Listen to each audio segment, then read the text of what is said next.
Good morning all of you. Doctor Ram Manohar Lohia आधुनिक भारत के ऐसे प्रतिभाशाली राजनीतिक चिंतक थे जिन्होंने भारत के स्वतंत्रता आंदोलन तथा समाजवादी आंदोलन में सक्रिय भूमिका निभाई। उन्होंने गांधीवादी विचारों को अपनाते हुए एशिया की विशेष परिस्थितियों को ध्यान में रखकर समाजवाद की एक नई व्याख्या तथा नया कार्यक्रम प्रस्तुत किया। वे आजीवन अपने विचारों तथा मान्यताओं के लिए संघर्ष करते रहे, जिसके कारण ही उन्हें एक विद्रोही प्रवृत्ति के बौद्धिक राजनीतिज्ञ के रूप में याद किया जाता है। मृत्युशैया पर अस्पताल में बीमारी से जूझ रहे 12 डॉक्टरों की एक टीम से अपने को घिरा हुआ देखकर अपने मन की टीस को रोक न सके, उन्होंने बड़े दुखी मन से कहा कि इस देश के लाखों लोगों को एक डॉक्टर नहीं देख पाता तथा यहाँ इतने सारे डॉक्टर केवल एक आदमी को देख रहे हैं।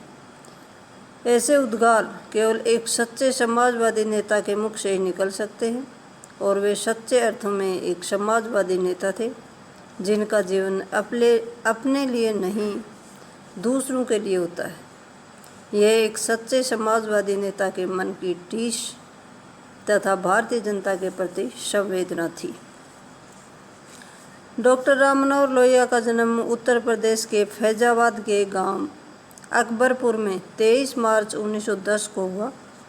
उनके पिता का नाम हीरालाल तथा माता का नाम चंपा देवी था।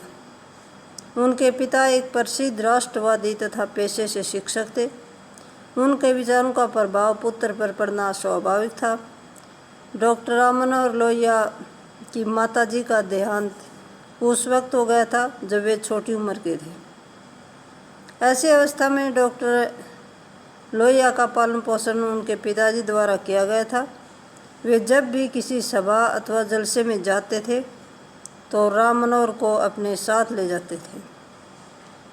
इस तरह बाल्यावस्था में ही उसके ऊपर राष्ट्रीय आंदोलन का प्रभाव पड़ने लगा।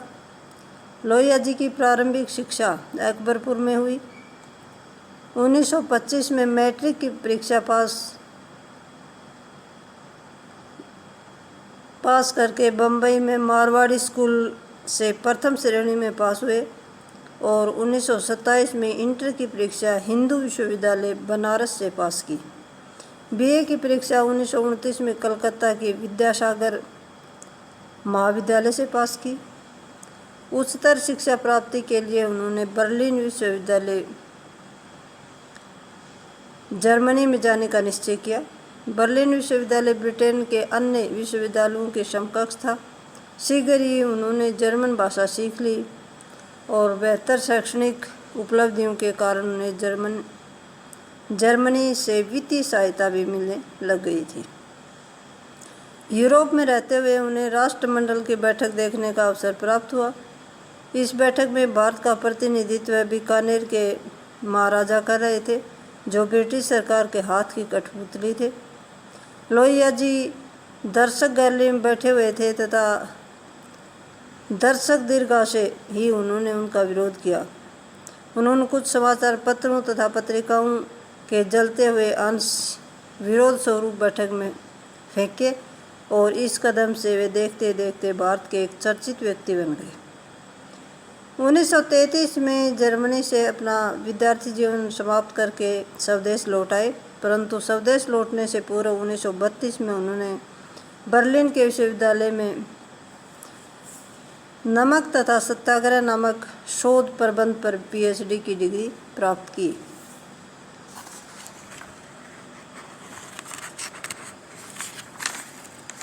स्वदेश लौटने के पश्चात डॉक्टर लोहिया जी ने भारतीय राष्ट्रीय कांग्रेस की सदस्यता ग्रहण की और उन पर समाजवादी विचारों का गहरा प्रभाव था।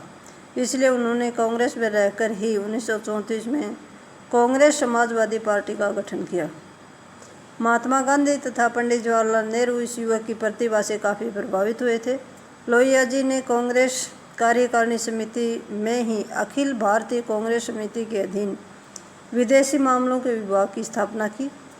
2 वर्ष के कड़े संघर्ष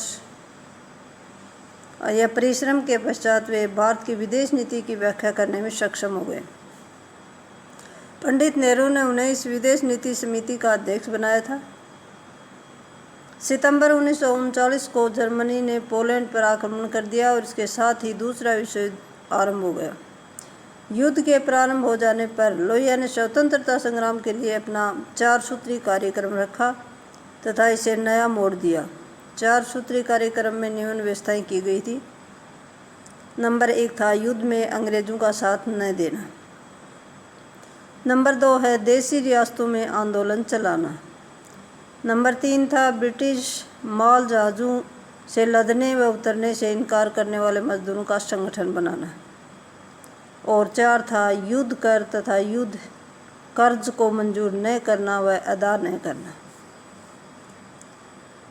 ऐसी गतिविधियों के कारण डॉक्टर लोहिया को 7 जून 1940 को बंदी बना लिया गया और उन पर मुकदमा चलाकर उन्हें 2 साल के लिए जेल में भेज दिया गया, परंतु उन्हें 3 सितंबर 1941 को रिहा कर दिया गया। अपनी रिहाई के साथ ही उन्होंने जनता को उद्वेलित करने के लिए ओजस्वी लेख समाचार पत्र में लिखने आरंभ कर दिए। 1942 में गांधी जी के नेतृत्व में भारत छोड़ो आंदोलन जो शुरू हुआ उसमें लोहिया जी ने सक्रिय रूप से भाग लिया।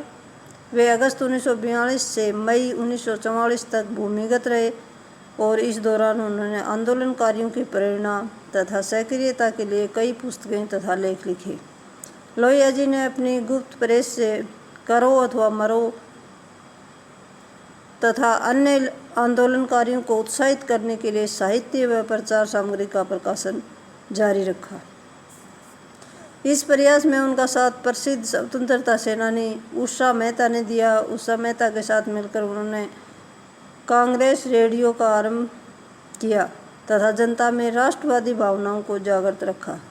मई 1944 में उन्हें गिरफ्तार कर लिया गया तथा जेल में डाल दिया गया, जहां से उन्हें 11 अप्रैल 1947 को रिहा किया गया। रिहाई के पश्चात भारी भीड़ ने उनका स्वागत किया।